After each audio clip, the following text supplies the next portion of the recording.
Right. Hello. Good afternoon. It is Wednesday, April 14th. I am joined by, of course, Dr. J and Dr. Adnan Munkara from Henry Ford Health System, the Chief Clinical Officer.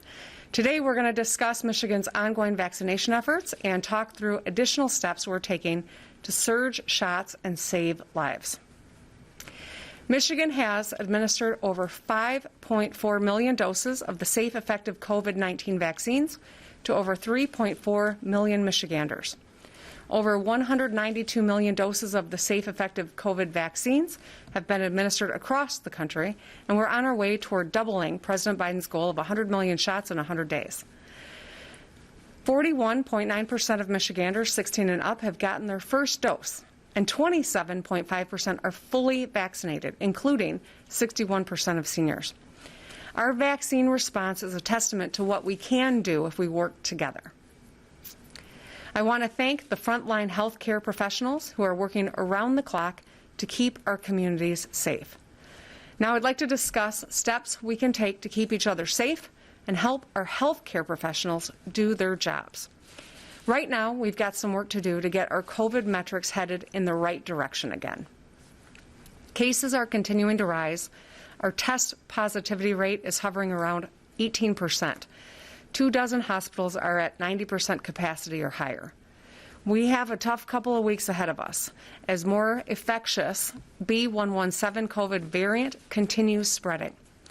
So to slow the spread, we all have to do our part and double down on what we know works: masks, distancing, hand washing. I also want to stress that we still have public health laws in place to mitigate the spread of COVID, including a mask mandate, capacity limits on indoor gatherings, and mandatory testing for sports. These are some of the strongest public health laws in the Midwest. The most important thing you can do, of course, is to get vaccinated. The safe, effective COVID-19 vaccines are the most effective way to keep yourself and your family safe and help us return to normal. Just yesterday, the CEO of Pfizer said they are upping their COVID vaccine output by 10%. This is great news, and it demonstrates the hard work and ingenuity of Michigan workers who are making the life-saving Pfizer vaccine in Portage, Michigan. If we all do our part, I know we can slow the spread and put this pandemic behind us. But we also must find ways to keep people safe and out of the hospital. Today, we're here to discuss promising therapeutic treatments that are available to help those diagnosed with COVID-19 to avoid serious symptoms and to stay out of the hospital as we're facing this surge. Last Friday, April 9th, the National Institutes of Health COVID-19 Treatments Guidelines panel said they, quote, strongly recommend that Regeneron's COVID-19 treatment should be used in COVID-19 positive patients who are at high risk of clinical progression. The NIH's guidance was backed by data from a study of 4,500 patients showing that Regeneron's COVID treatment significantly reduced the risk of hospitalization and death. Regeneron and other therapeutics from Eli Lilly have already been granted emergency use authorization by the FDA, the exact same authorization given to the vaccines. So both treatments were granted this authorization back in November of last year. Regeneron and Eli Lilly offer a promising treatment for some people who have tested positive for COVID. Current data suggests both are likely effective against B.1.1.7 variant, which is now the most common variant in the country. Notably, Regeneron was administered to President Trump late last year after he had COVID-19 and faced harsh symptoms. Regeneron's treatment very likely helped save the former president's life. It could save yours too. We are using every mitigation strategy, every medication, and every treatment option to help fight the virus here in Michigan. These treatments can be effective in preventing hospitalizations and deaths for those diagnosed with COVID, and we are ensuring providers across the state have the supplies they need to effectively treat Michiganders. They are another tool in our toolbox as we work hard to save lives. So how did you get it and who can get it? Well, Regeneron and Eli Lilly are monoclonal antibody treatments that are administered via infusion through an IV. In just a few moments, we will have Dr. Khaldun talk more about the science behind these treatments. So far, more than 6,600 Michiganders have received these treatments since they were approved for emergency use by the FDA in November. And 65% of patients report feeling better within 2 days, and less than 5% require hospitalization following the treatment. Currently, people with pre-existing or underlying health risks qualify to receive these therapeutic antibody treatments. This includes all seniors, anyone with high blood pressure, asthma, lung issues, heart issues, cancer, or anyone who is immunocompromised. Ideally, both monoclonal antibody infusions should be administered as soon as possible after a qualifying patient tests positive for COVID-19. So if you are diagnosed with COVID, talk to a physician to see if you are eligible for this treatment. Time is of the essence with these therapeutics. The sooner you receive them after you test positive, the more effective they will be. If you don't have insurance, this treatment is still available to you. We're proud to be removing this barrier right from the beginning to accessing this life-saving care. And I want to reiterate that COVID-19 vaccines are also free for all Michiganders. Regeneron and Eli Lilly antibody treatments can help keep you out of the hospital. They've also been shown to reduce the risk of symptomatic infection, meaning they could stop you from spreading COVID too. Approximately 30% of Michiganders we're seeing get diagnosed every day would qualify for these life-saving therapeutics. In Michigan, we're seeing spreading awareness of these treatments and taking steps to make them available to all Michiganders where they are at no cost. Currently, both Regeneron and Eli Lilly treatments are available at a few hospitals in Michigan. We're engaging with our federal partners to expand supply at centers that currently administer these treatments and also working to stand up additional sites where they can be accessed. We know that as awareness increases, more people will take it, and we want to make sure we have the capacity to keep up with demand. The federal government has made therapeutic treatments free for all Americans who are eligible. There are currently still some administrative costs if you get this treatment, but we are working with the federal government and healthcare providers to get these costs waived. I want you to know that we are doing everything we can to make this therapy available to everyone who qualifies for free as quickly as possible. However, I do want to be very clear. Therapeutics are another tool, but they are not a substitute for vaccination.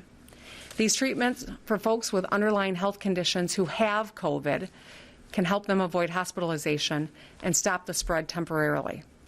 A Michigander who receives therapeutic treatment is eligible to receive COVID vaccine 90 days after administration. And the vaccine is still the most effective way to protect you and your family from COVID. And I encourage all Michiganders 16 and up to get it. And we will help everyone who receives this treatment schedule their vaccine appointment when they are eligible for that as well. In addition to these therapeutics, we're working with the federal government to bring in additional doses of remdesivir, a drug that will shorten hospital stays and save more lives. Remdesivir was approved by the FDA for emergency use authorization in May of last year. The drug is used for people hospitalized experiencing severe COVID symptoms. Severe symptoms include patients with low blood oxygen levels, needing oxygen therapy, or those needing more intensive breathing support, such as a ventilator. In a clinical trial, remdesivir was shown to reduce recovery time for patients with severe symptoms.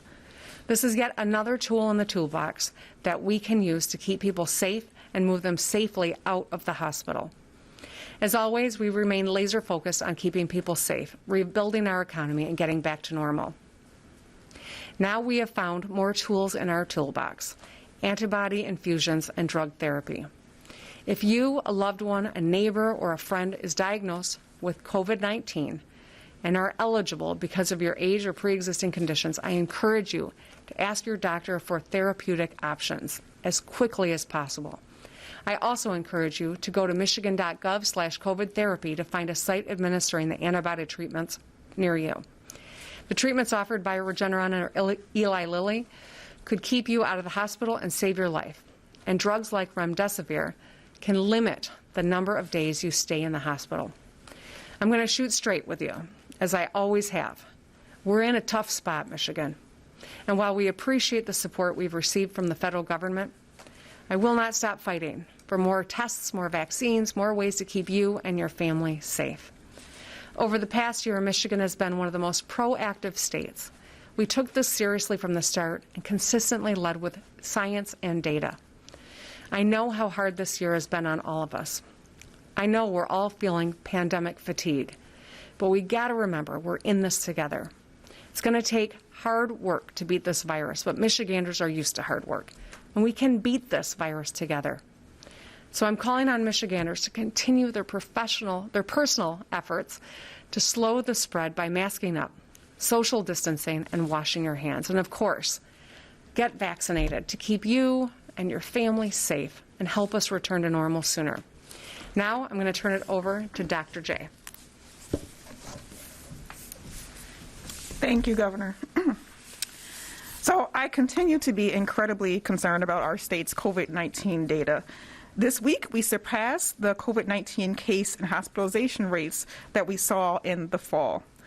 Right now, Michigan has 574 cases per million people, 5 times where we were in mid-February. And data indicates we have broad community spread. The percent of tests that are coming back positive is around 18%, 5 times where we were in the middle of February. MDHHS is tracking about 1,152 outbreaks in counties across the state, including new outbreaks in K-12 schools, manufacturing and construction, long-term care, child care, retail, restaurants, and bars. Since January, we've identified 291 clusters associated with youth sports teams. Since last week, we've also seen 52 new outbreaks in restaurant and retail settings. Our lab has identified 2,753 variant cases in 62 counties across the state. And because of this sharp rise in cases overall, there are likely many more that we do not yet know about, which makes the risk of contracting COVID even greater. Hospitalizations are also still increasing, with many facilities continuing to report that they are at or near capacity. Over 18% of hospital beds are being used to treat COVID-19 patients. So I worked in the emergency department this past weekend, and I'll tell you, it was exhausting. We are seeing more and more people who are being diagnosed with COVID-19. Many of them are younger than what we were seeing with previous surges. We're trying to take care of both patients with COVID-19 and those who are coming in for other medical issues. And it is really putting a strain on our staff and our resources and our bed space, all of which are spread way too thin. Patients are again lining our hallways like they were last spring. This situation is very serious. We need to be using every tool in our toolbox right now to get these cases and hospitalizations down. Again, just because something is open and legal, it does not mean that you should be doing it. We have learned so much about this virus over the past 15 months. Mask work. Wear one properly over your nose and your mouth anytime you're going to be around someone outside of your household. Large gatherings are riskier, particularly if it is indoors and people are not distanced apart appropriately. Sitting in an indoor space, like a restaurant, where there's less ventilation and people are talking with their mask off, is simply not a safe thing to do right now. If you are sick, stay home and get tested. Get tested if you've been exposed or if you've recently traveled. And importantly, as the governor said, get vaccinated as soon as you are able. I also want to talk a little bit about yesterday's announcement from the CDC and the FDA recommending a pause on the Johnson & Johnson vaccine. So as of April 12th, 6.8 million doses of the Johnson & Johnson vaccine have been administered across the country, including a little over 209,000 here in the state of Michigan. Of that 6.8 million, the CDC received reports of 6 cases of a rare condition called cerebral venous sinus thrombosis, essentially a blood clot in the blood vessels around the brain, in combination with something called thrombocytopenia, which is a low blood platelet count. While these events are very rare, out of an abundance of caution, the CDC and FDA made a recommendation for states to pause on giving additional doses of the Johnson & Johnson vaccine while they are able to look at the data on those 6 cases more closely, which they are doing today and will be doing over the next several days. This proves that our monitoring system for these vaccines is robust and it works. And just 6 cases out of 6.8 million doses, that's about 1 in a million, means that this reaction is incredibly rare. Your risk of getting COVID if you are not vaccinated is much higher than your risk of getting an adverse reaction to this vaccine. While we await more information from the CDC on Johnson & Johnson, we still want people to schedule their appointments for the safe and effective Pfizer and Moderna vaccines. And if you have received the Johnson & Johnson vaccine in the past 3 weeks, contact your healthcare provider if you develop symptoms of a blood clot, such as a severe headache or abdominal pain, leg pain, or shortness of breath. Again, these reactions were incredibly rare, just 6 cases out of 6.8 million. And while the CDC and FDA proceed with their thorough analysis of these cases and work to provide us with more information, the Pfizer and Moderna vaccines are still safe and effective in the path forward to ending this pandemic. As the governor mentioned, we have now over 5.4 million doses of the COVID-19 vaccines administered in the state. About 42% of Michigan residents over the age of 16 have had at least 1 dose. Let's continue to focus on achieving our goal of getting at least 70% of Michiganders aged 16 and up vaccinated as quickly as possible. And remember, there is so much you can do once you are vaccinated. Gathering with others in your home who are fully vaccinated without masks, traveling without testing if you don't have symptoms, not needing to quarantine if you are exposed.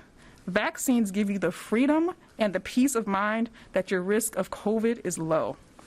Another very, very important tool that we are excited to talk about today that the governor mentioned are COVID-19 therapeutic medications. Therapeutic medications can potentially prevent high-risk people who have COVID-19 from needing to be hospitalized. It can shorten the number of days that you need to stay in the hospital, and it could even prevent deaths. Monoclonal antibodies, like the one made by Eli Lilly and the one by Regeneron, have been authorized by the FDA for use in some high-risk patients over the age of 12 with COVID-19 who do not need to be admitted to the hospital. Data from early trials suggest a 70% reduction in hospitalizations or death in high-risk patients treated with these monoclonal antibodies. To date, over 6,600 patients have been treated with this therapy across the state. That includes a one-time IV infusion that takes as little as 21 minutes. Our preliminary data from Michigan shows that 94% of people who received this reported no side effects, and the 6% who did reported mild side effects like headache, fever, or myalgias that went away. No one who received these medications thus far had a severe allergic reaction, and there was a very low rate of hospital admissions for those who did receive it. And now for those who are hospitalized with COVID-19, we have another therapeutic medication, as the governor mentioned, called remdesivir, that studies show may cut down on the length of time that someone may need to stay in the hospital. And that is so important now more than ever, especially with our COVID-19 hospitalization rates what they are. Thousands of people across the state have already received this medication. Our work on therapeutics, led by Dr. Bill Fales, our MDHHS EMS medical director, has been recognized by the Biden administration as leading the way in getting these therapies into our communities, including long-term care settings for homebound individuals and across hospitals and healthcare systems. We are working with the federal government to establish even more access points and to make sure everyone who is eligible for these medications in Michigan can get them. So if you test positive for COVID-19, you should ask your doctor if you qualify for these therapies and ask them where you can find them. It's important that you get this medication as soon as you can after you get your positive test result. You only qualify if it's within 10 days of developing symptoms, and the sooner, the better. You can go to our website, michigan.gov/COVID therapy to find out more. There are over 70 sites that are providing these monoclonal antibodies in at least 37 counties across the state. For all clinicians, it's on us to know that these therapeutics exist, and we should be proactive in identifying the appropriate patients and helping to get them access. As an ER doctor, I use remdesivir for my patients who need to be admitted to the hospital. And I screen my COVID-positive patients for whether or not they qualify for monoclonal antibodies. And I'm asking every doctor in Michigan to do the same. So the past 14 months has been very challenging, and especially the past couple of months in Michigan as our cases have climbed. But I still have hope. We know what to do. We just all have to come together and do it. And with that, I will turn it over to Dr. Munkara.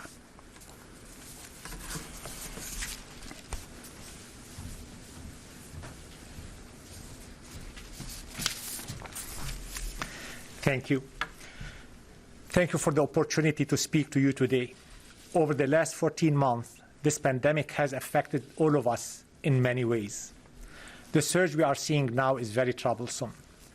Over the past 5 weeks at Henry Ford hospitals, we have seen our patients with COVID increase from 75 patients at the beginning of March to 550 patients as of this morning. This is almost a 6-fold increase in the number of patients within 4 weeks. Our test positivity rate has gone up from 1 in 25 patients being testing positive to 1 in 4 patients testing positive through our outpatients as well as our emergency department. This is extremely troubling. Throughout the pandemic, we have participated in multiple clinical trials and studies to test the effectiveness of treatments for COVID-19. We can attest to the success of monoclonal antibodies that the governor and Dr. Khaldun have talked about. We began using these monoclonal antibodies in December of 2020. We have so far administered over 800 infusions throughout our 6 sites of infusion. The therapy has been shown to help COVID-19 patients who are at risk of developing severe disease and potentially dying. It also reduces hospitalization of COVID-19 patients, therefore easing the burden on our hospitals and caregivers.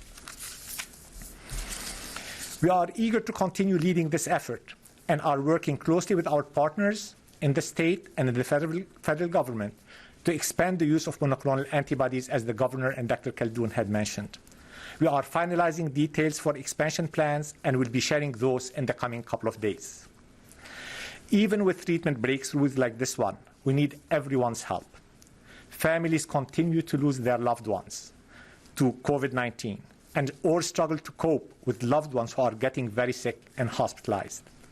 Our care teams are emotionally and physically exhausted. They are more than committed and dedicated to provide the best care.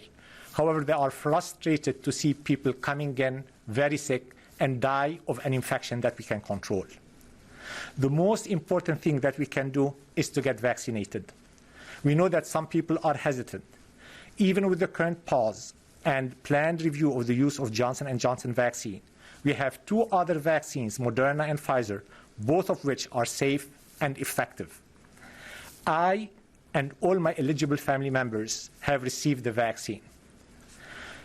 We also need everyone to continue a good faith effort to practice the safety measures we have in place. They are simple, they work, and they save lives. Wear your mask, practice social distancing, avoid large gatherings, and wash your hands regularly. We know you have heard this over and over again, and you might be getting fatigued with that. But if we all truly do our part, we can end this pandemic together. Thank you.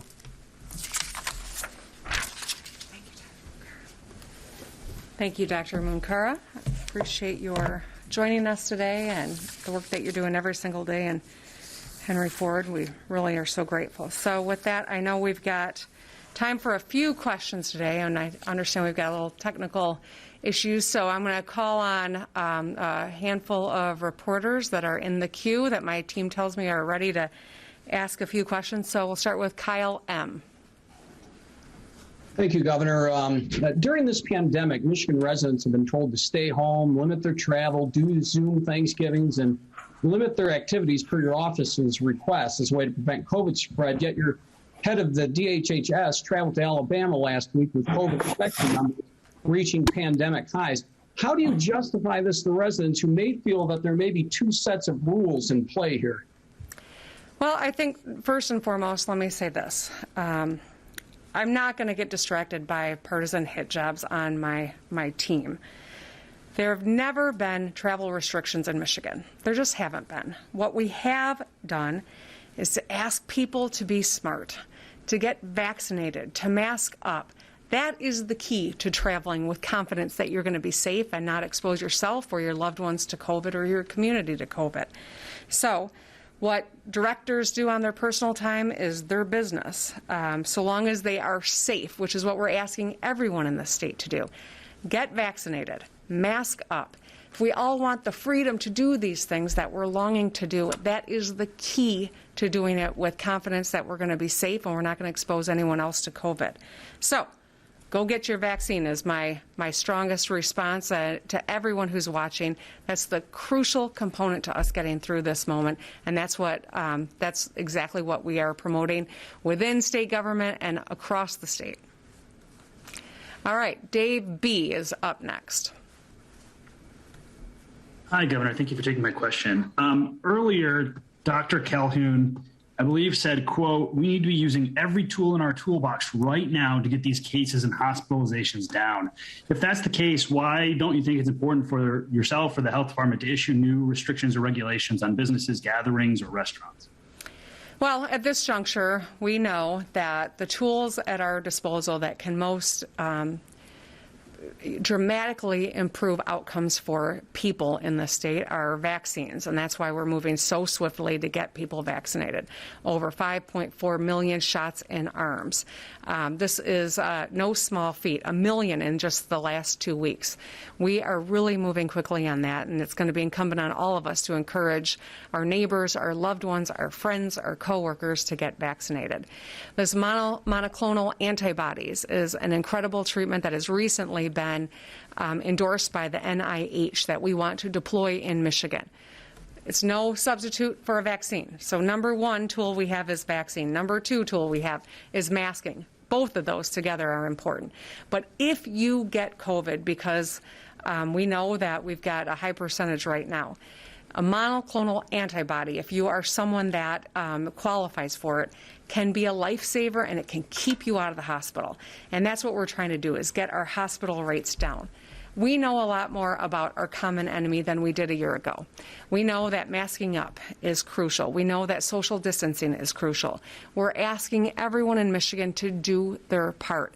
Utilize this knowledge to keep yourself safe, to keep our communities safe. My personal recommendation is don't eat inside of a restaurant. You know, give your favorite restaurant your business. Sit in the outdoor area, or get takeout and take it home, or go to a park and enjoy this beautiful spring weather that we're having. But at this juncture, these are the most crucial things that we can do to bring down the high rate of community spread that we're seeing, and we're asking that everyone do their part. Rick A. Governor, as Kyle pointed out a moment ago, for over a year, we have been asked to do any number of things, for staying at home for a period of time, a number of businesses not being over for a period of time, wearing masks virtually all of the time, yet we have the highest numbers in the country. Is there any logical reason that we are in this situation? Can you or Dr. Calhoun tell us why we have such high numbers? Well, here I'll tell you that this is the educated theory about what is happening here. And I can tell you this because we have had a lot of conversation amongst ourselves. We've had a lot of conversation with national experts with whom we check in every 3-4 months. People like Ashish Jha, Scott Gottlieb, Zeke Emanuel, Josh Sharfstein. These are the people you see on the national news all the time talking about public health and advising everyone from the White House to us here in Michigan. We were very successful for a long period of time at pushing COVID rates down in Michigan. 3%. We were the envy of most other states for a long period of time. We didn't know a lot about this virus a year ago. So we took action, and we were quite successful compared to the rest of the country. At this point, we are now 14 months in, and people are tired. Every single one of us is tired. I'm tired of this. Dr. J is tired of this. And we are seeing people abandoning the protocols. We are seeing more mobility. That's what's happening. And the worst part is we now have the existence of variants here in Michigan that are just easier to spread. So you combine the fact that we've got reservoirs of people that we kept safe for a long period of time who don't have antibodies, and variants that are easier to catch. And that's a part of why we are seeing the increase that we have in Michigan. And that's precisely why we've got to make use of the moment of access to vaccines, monoclonal antibodies, masking. These are the things that will help keep us safe until we get more of our residents vaccinated. And that's why we're asking everyone to take this seriously and do our part. But this is the thing that is contributing to where we are. The existence of variants, the existence of dropped guard because of fatigue, and the fact that we were very successful for a long period of time. Now that's good because we bought a lot of time. We kept a lot of people alive, and now we have access to vaccines. But we've got to make the moment count and avail ourselves of these vaccines. Anything to add, Dr. J? Okay. Zach G. for the last question.